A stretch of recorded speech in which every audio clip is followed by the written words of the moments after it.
Thank you.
Last time daddy పెట్టిస్తాను daddy కడ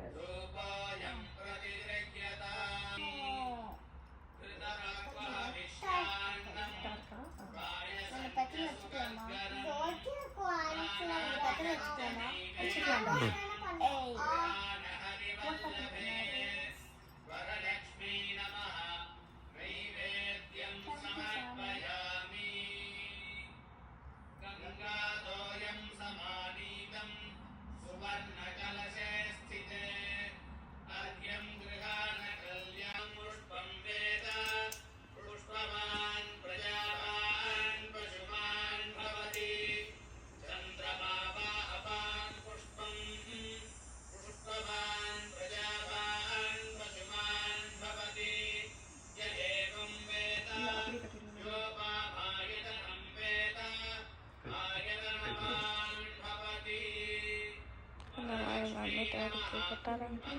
daddy mummy కట్టినాక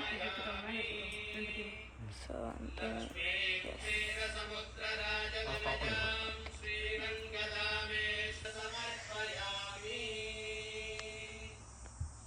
नमस्तेस्तु महामाये श्रीपीठे सुरपूजिते स्वामी संपेटके लक्ष्मी नमोस्तुते नमस्ते गरुडारूढे कोलासुरभयङ्करी सर्वपापहरे देवी महालक्ष्मी नमोस्तुते सर्वज्ञे सर्ववरदे सर्वदुष्टभयङ्करी सर्वदुःखहरे देवी महालक्ष्मी नमोस्तुते सिद्धिबुद्धिप्रदे देवी भुक्तिमुक्तिप्रदायिनी मंत्रपूते सदा देवी महालक्ष्मी नमोस्तुते आद्यन्तरहिते देवी आदिशक्ति महेश्वरी योगज्ञे योगसम्भूते महालक्ष्मी नमोस्तुते